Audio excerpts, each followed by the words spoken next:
Magandang araw po mga ka-farmers. Nandito po tayo ngayon sa tanim kong mais. Iikot po tayo ng konti. Ayan, namumulaklak na po ang ating mais.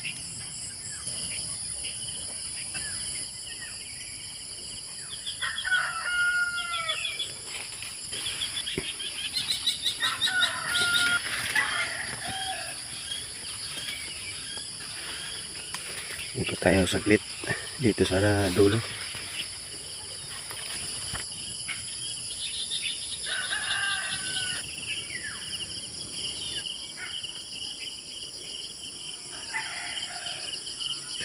Ayan ka-farmers, may bunga na rin yung iba.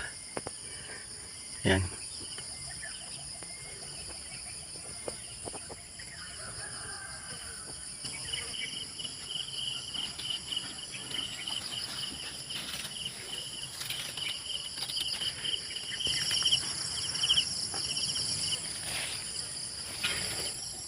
Ayan mga ka-farmers, nakakagala na sila.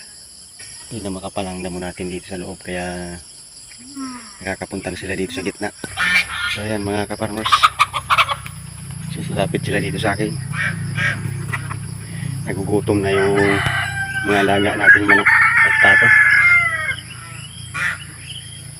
Ayan.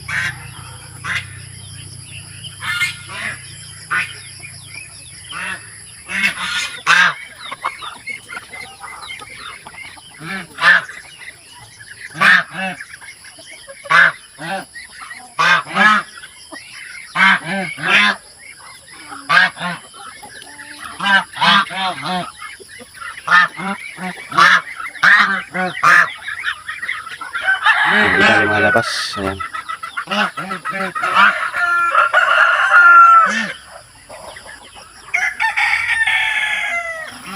Ayan mga ka-farmers, inog na ang saging. Nabali na sa sobrang bigat na.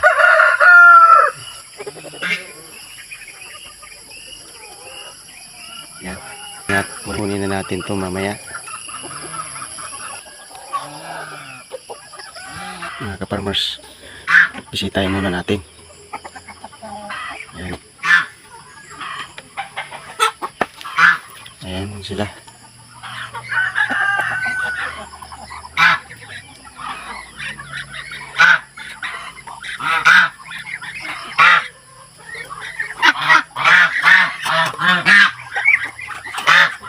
Itong iba sa labas na. Ito na tayo saglit.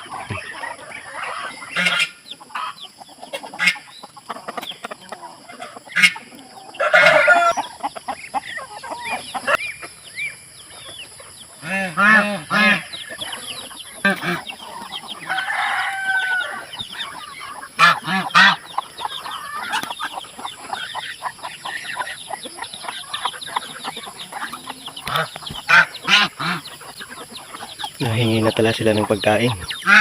Ayan, hindi ako tinitigilan kabubuntot.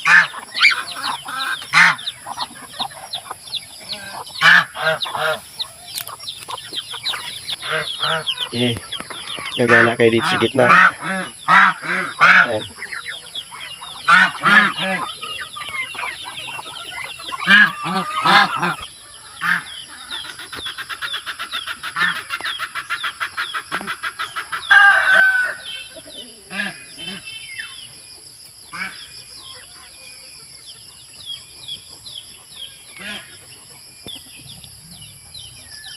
Ayan mga ka-farmers, nakabuntot sila sa akin.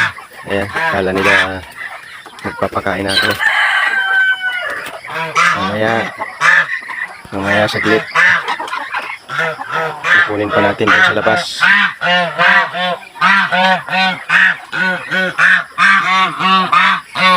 Ayan, gumala muna kayo dyan.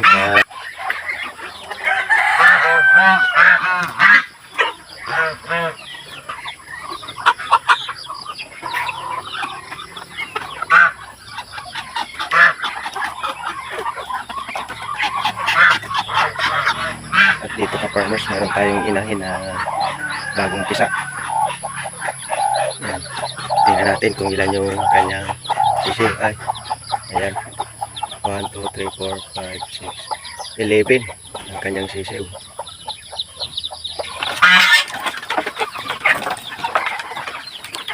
Ayan, saglit lang.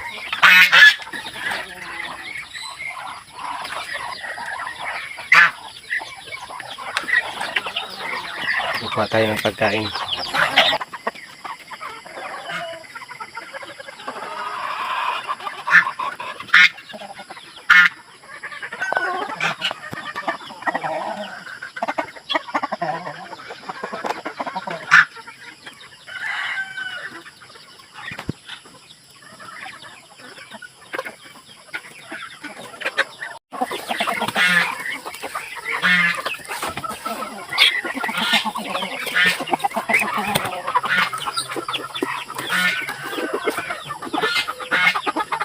Ayan mga ka-farmers, sapal at darak pinaghalo ko. Papakain natin sa alaga nating manok at pato.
So ayan mga ka-farmers, kumakain sila. Medyo kapag linis na tayo dito, yung mga kahoy-kahoy na lang na tuyo, yung malalaki, yun na lang po ang tatanggalin. Kaya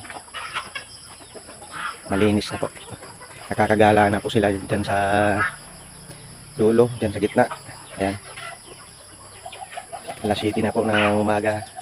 Ayan na po yung araw natin.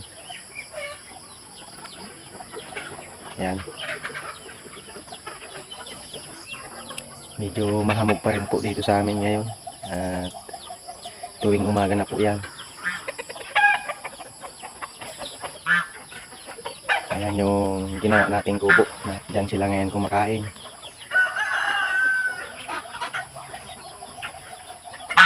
Ayan.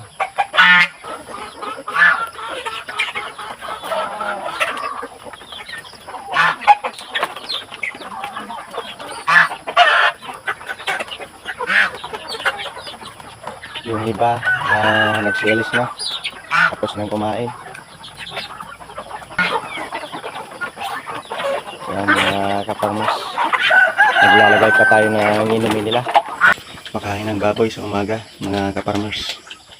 Ayan, nilagyan ko siya ng tali para minsan kapag nabuboring siya dito sa loob, nilalabas ko po sa kulungan niya. Dito naman yung isa nating inahin na baboy. Yan.